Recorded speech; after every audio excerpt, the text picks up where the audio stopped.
Gas किंवा acidity म्हणजेच आम्लपित्त अधूनमधून होणं सामान्य असतं. पण सतत ॲसिडिटी होत राहिली तर ती फक्त पोटापुरती समस्या राहत नाही, तर ती हळूहळू अन्ननलिका, पोट, पचनसंस्था आणि संपूर्ण शरीरावरतीच वाईट परिणाम करू शकते. पहिलं म्हणजे अन्ननलिकेला जळजळ होते किंवा जखमा होतात. सतत ॲसिडिटी झाल्यावर पोटातील आम्ल वर येतं. अन्ननलिकेत जळजळ आणि सूज येते. गिळताना त्रास होतो. अन्ननलिकेवर छोट्या जखमा होतात. दीर्घकाळ जर असं राहिलं तर अन्ननलिका अरुंद होण्याचा धोका वाढतो. यामुळे जेवण गिळताना त्रास होतो. छातीत सतत जळजळ होतं. ॲसिडिटीमुळे जळजळ वाढते. छातीमध्ये आग लागल्यासारखी भावना येते. जेवल्यानंतर किंवा झोपल्यावर त्रास वाढतो.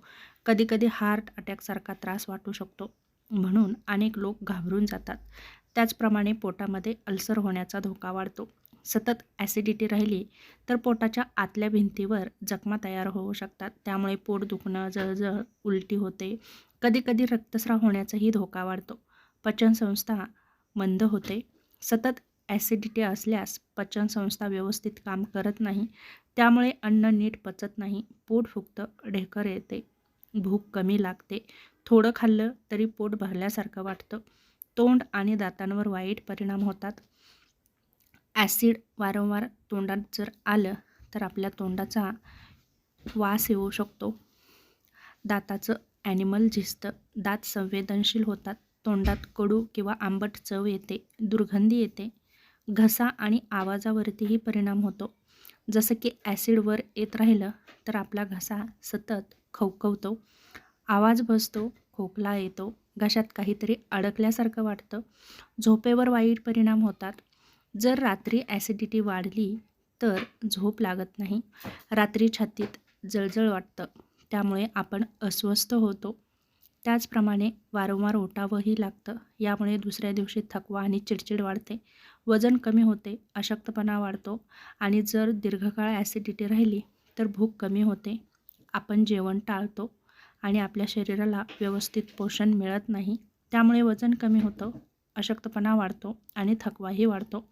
त्याचप्रमाणे श्वसनाच्या समस्याही वाढतात. जसं की काही वेळा ॲसिड श्वसन मार्गात जर गेलं तर दमा वाढू शकतो, खोकला वाढतो, श्वास घेताना त्रास होतो आणि गंभीर आजाराचा धोकाही वाढतो. तेव्हा याकडे दुर्लक्ष करून अजिबातच चालणार नाही. आणि जर सतत वर्षानुवर्ष जर ॲसिडिटी होत राहिली तर यामुळे अन्ननलिकेचा कॅन्सर होण्याचा धोका वाढतो. महत्त्वाचं म्हणजे ही जर लक्षणं सततच दिसत असतील तर मात्र तुम्ही डॉक्टरांकडे जाऊ शकता. जसं की छातीत जळजळ, गिळताना त्रास होणं, वारंवार उलटी होणं, काळी शौच होणं किंवा शौचामधून रक्त येणं, वजन अचानक कमी होणं यासारखी लक्षणं जर दिसत असतील तर तुम्ही नक्कीच डॉक्टरांचा सल्ला घेऊन योग्य ते उपचार नक्कीच करून घेऊ शकता आणि होणाऱ्या गंभीर आजारापासून स्वतःचा बचाव नक्कीच करू शकता.